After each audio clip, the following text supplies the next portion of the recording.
Today's Temple Talk is called Evil, Exile, and the East by Skye Jethani. We've already explored the common qualities of ancient Near East temples. They were the dwelling places of gods on earth. The presence of a god was represented by an idol or image in the temple, and temples were inaugurated in a 7-day ceremony. Ancient temples across many cultures also shared many architectural features, and one of the most consistent was their orientation. The Egyptians, Sumerians, Babylonians, and Canaanites all built temples with their entrances facing east. Remember, ancient people believed the gods occupied the heavens, meaning the intangible space immediately above the earth, not some faraway celestial city.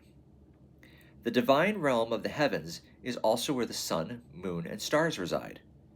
So it makes sense the temples were always oriented to face the sunrise in the east. In this way, the temple aligned the heavens and earth and acknowledged the divine ordering of creation with each new day. Given the shared cosmology across the ancient Near East, it should come as no surprise that temple spaces in the Bible are also constructed to face the east. The Lord instructs Moses to build the tabernacle in the wilderness with its entrance facing east. The doorway into Solomon's temple in Jerusalem faced east.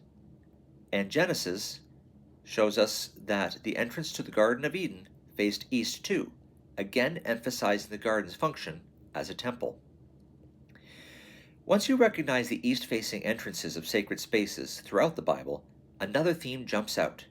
As God's people became corrupted by sin and evil, they are driven farther away east from his dwelling place.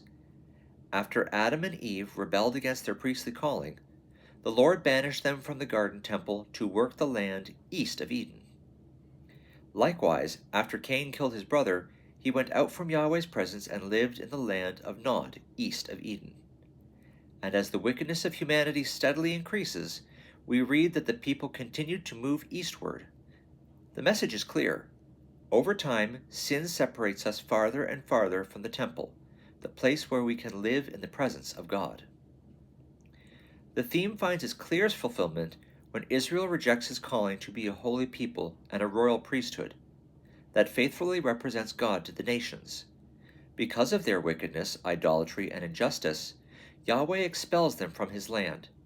They become exiles in Babylon, in the east. In this way, the ultimate failure and exile of Israel from the land was foreshadowed by the failure and exile of Adam and Eve from the garden. This biblical motif of eastward exile and alienation from God is not without hope.